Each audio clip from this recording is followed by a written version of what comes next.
Today, 262 million children and youth still do not attend school the world over. And of that number, Nigeria currently has more than 10 million out of school children. As a matter of fact, about 13 million or thereabout. As the world marks the very first International Education Day, UNESCO calls on governments and all partners to make universal quality education a leading priority. Your education correspondent, Sharon Ijason, X-rays Nigeria's ailing education sector. As Nigeria joins 58 other countries across the globe to celebrate the International Day of Education, the United Nations Assembly agreed in December 2018 to set a day aside to celebrate the education role of peace and development. But many educationists in Nigeria insist that the role of education cannot be overemphasized. Thus, the several other challenges that the education sector is faced with has to be dealt with. How are we funding our education? What is the budgetary allocation? So we have challenges with that. I have a strong feeling that we seem not to have a government that truly appreciates the value of education. They seem not to understand that it will take education for every other part of the economy to thrive. Because you need well-educated personnel to run a system, even government. Education has been considered a human right, as well as a public good and responsibility. This has been affirmed by the United Nations General Assembly, which says that without inclusive and equitable quality education and lifelong opportunities for all, countries will not succeed in achieving gender equality and breaking the circle of poverty that is leaving millions of children, youth, and adults behind. Today, about 262 million children and youth globally still do not attend school, while 617 million children and adolescents cannot read and do basic mathematics. Also, less than 40% of girls in sub-Saharan Africa complete lower secondary school, and some 4 million young refugees are out of school. Their right to education is being violated, a situation that has been described as unacceptable. In Nigeria, some challenges like inadequate teachers' training and resources, low annual budgetary provision, obsolete school curricula for relevant learning and irregular policies continue to cripple development of education. Educationists want the federal government to work towards reducing the number of out-of-school children in Nigeria, which is pegged at 13.2 million. It's a very serious problem, and I see that for example, a state that does not care for its own children would, in fact, the money you are supposed to use to train the children, you will later use it later in life to curb their excesses. And that is exactly what we are having today. As the world marks the very first International Education Day, concerned education experts urge governments and relevant partners to make universal quality education a priority. Sharon Ijason, TVC News, Lagos.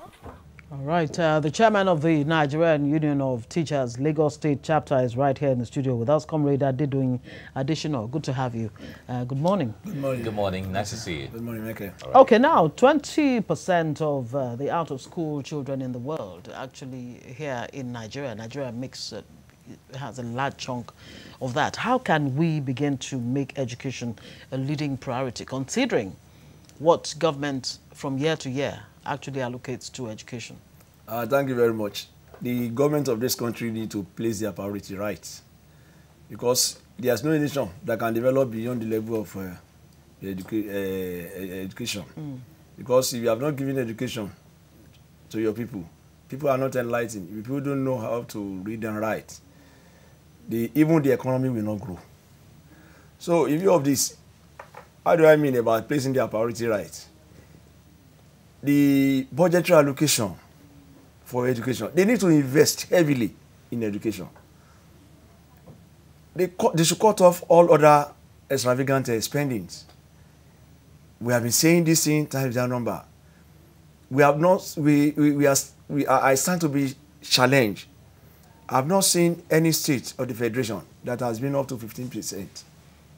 Even the federal government has not been up to 15% of the budgetary allocation for education. All right. Now, the challenge in education in Nigeria, does it boil down totally to the issue of funding? It's part of it. Because for everything you are going to do, if you fail to plan, you are planning to fail. Everything must be, all hands must be on deck. You need to give consideration to the funding, to the personnel, curricular development, the involvement of the parents, even the disciplinary measure itself. Because of imbibation of a foreign culture, also is still part of our problem of education. Because those ones that we are trying to imbibe their culture, how many children, what's the ratio of the pupils to teachers? When it comes to the curriculum that NUT, members of the NUT, I want to take it down to the grassroots because NUT is at that level before it even gets to the university and polytechnics and all of that. Now, a lot of people have complained that the curriculum that is being followed is quite obsolete. If you make comparison between what it teaches and what is obtainable right now, what is unions, or what are unions like NUT, for instance? What are you doing to ensure that you try to review the curriculum of teaching in Nigeria? Well, NUT is not only a trade union. It's a stakeholder in education. It's a professional body. We have been making our own input. We have been writing different memoranda to complain to the government about whatever we see. Because, the problem in our country is that if you are not part of the government, if you are not part of those people that... Are you just complaining, or are you coming up with recommendations? I mean, let's even take... as a group critic, take the issue of training. Look, as a group critic, as a group critic, yes. if you want to criticize, you must have solution. Okay, so you do prefer solutions. When we criticize, we prefer solution. So that's why I said that NUT is not only a trade union, but a professional body. But when it comes because to we training, know where the shoe pinches. Yeah. We know what is going on. We conduct our own research. We get across. We are a member of Education International. So we do have interaction. We have international conferences where we exchange ideas. But when we have our own idea, we bring it to them. Even our people, they will say, we have gone to Singapore, we have gone to Finland, they have the best of this, they have the best that. Is the way they are doing it in Singapore and Finland, is this the way we are doing it in Nigeria? And incidentally, Nigeria actually is a major driver in this World Education Day. Now, when it comes to training of teachers, take what, for example, what happened in Kaduna State, where the governor, El-Rufai, tried to, up the game of teachers. It was the teachers that actually criticized him, and that was jettisoned. The same thing in Edo State and some other, I think Ekiti or so. Training is a major factor, responding to the question of whether it takes only funding to fix education in Nigeria. Obviously, it's not just funding. When it comes to training of teachers, there's a huge gap.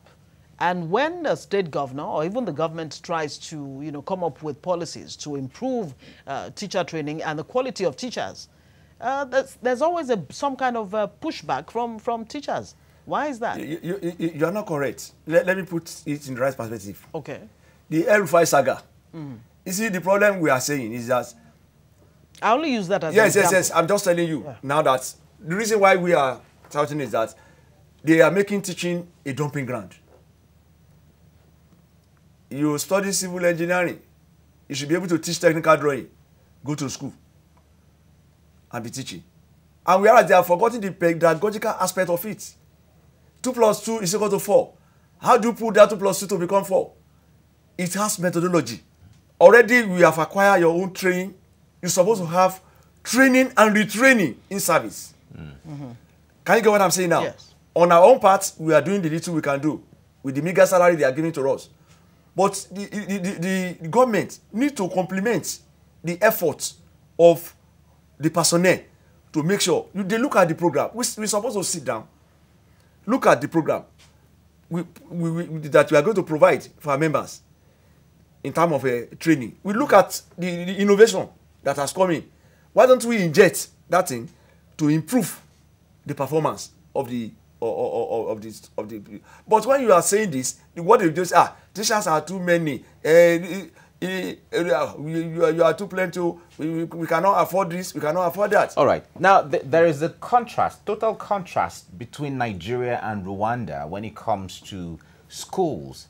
In fact, private schools in Rwanda are shutting down because they can't cope with the standards and what the government standard is coming up with. Public education. With public education. But here in Nigeria, public schools are suffering while private schools are springing up.